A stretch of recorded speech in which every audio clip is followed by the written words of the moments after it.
Amid months of sectarian unease, Egypt's Coptic Orthodox Church enthroned its new Pope Sunday in an ornate, 3-hour ceremony attended by top officials from the nation's Islamist-led government.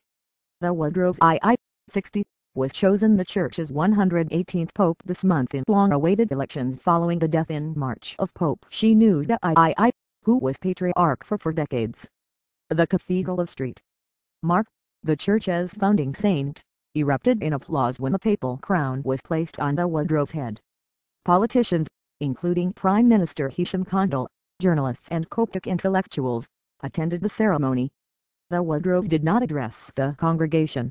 Instead, his written speech was read aloud by a member of the church.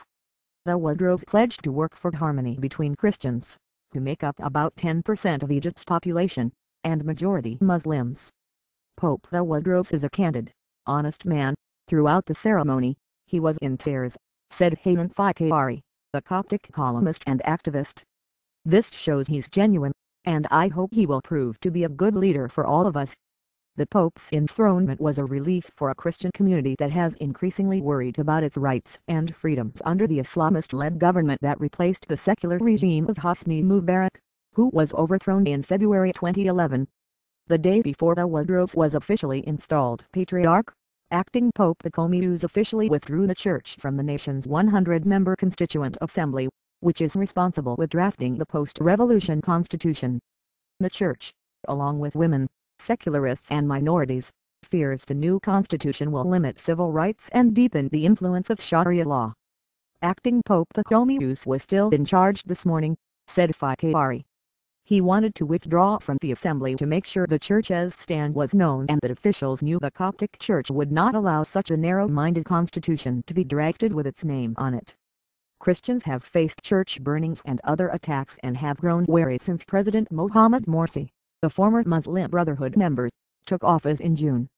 Ultra-conservative Islamists and jihadists have exploited new freedoms after the fall of Mubarak's police state and have challenged secularists and moderate Islamists over the religious character of the country.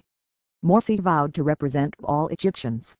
But many Copts, including the young generation inspired by last year's revolution and less inclined to let the church act as its political intermediary, are concerned that their rights will be ignored.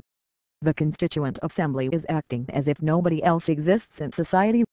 Its formation itself is faulty, it is biased and dominated by only one segment of Egyptian society, said Fikari, referring to the Islamist political factions within the Constitutional Assembly.